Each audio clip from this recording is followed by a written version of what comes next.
రిజర్వాయర్లు కూడా ఉన్నాయి.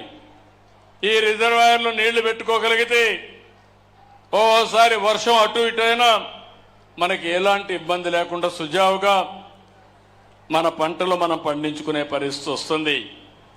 అందుకే నేను ఒక దూరదృష్టితో ఆలోచించాం. రాయలసీమలో మామూలు పంటలేస్తే ఆదాయాలు రావని రాయలసీమను ఒక హార్టికల్చర్ హబ్ గా తయారు చేయాలని కార్యక్రమాలు శ్రీకారం చుట్టిన పార్టీ తెలుగుదేశం పార్టీ. ఈ రోజు దాన్ని ముందుకు తీసుకుపోయే పార్టీ ఎన్డీఏ అని చెప్పి కూడా నేను మీకు తెలియజేస్తున్నా. దీనివల్ల ఒక స్పష్టమైన మార్పు వచ్చింది. ఆదాయం పెరుగుతా ఉంది. అందుకే నేను మిమ్మల్ని అందరినీ ఒకటే కోరుతున్నా, ఒక పక్క హార్టికల్చర్ చేస్తూనే ఇంకో పక్క రాయలసీమలో అనేకమైన వనరులున్నాయి. పరిశ్రమలు కూడా రావాల్సిన అవసరం ఉంది. ఈరోజు ఇక్కడ రాయలసీమ స్టీల్ ప్లాంట్ వస్తా ఉంది. ఇప్పుడే మీరు ఒకసారి చూస్తే కొప్పర్తి, ఓర్వకల్ 2 ఇండస్ట్రియల్ పార్క్ కూడా 5,000 కోట్ల రూపాయలు ఖర్చు పెట్టి అవి కూడా అభివృద్ధి చేస్తున్నాం. రాయలసీమలో automobile, space technology, defence, aerospace, electronics, drone city పెట్టి గ్రీన్ ఎనర్జీ హబ్గా తయారు చేస్తున్నామని చెప్పి కూడా నేను మీకు తెలియజేస్తున్నా. ఇవన్నీ వస్తే మన పిల్లలు వేరే ప్రాంతానికి పోవాల్సిన అవసరం లేదు. అవసరమైతే వేరే ప్రాంతం వాళ్ళు రాయలసీమకు వచ్చే పరిస్థితి వస్తుంది.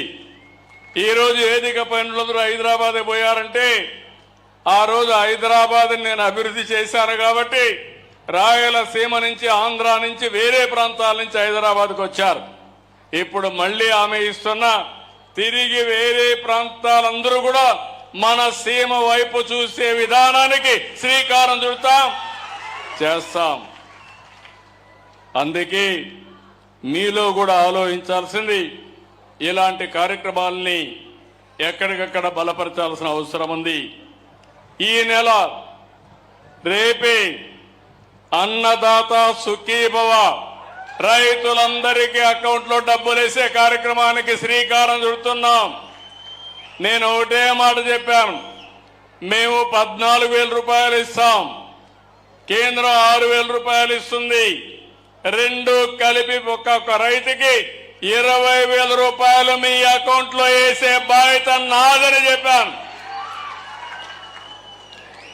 ఇంత మునుపు గవర్నమెంట్ 12,500 ఇస్తామని 7,500 ఇచ్చారు. 7,500 నుంచి ఒకేసారి 14,000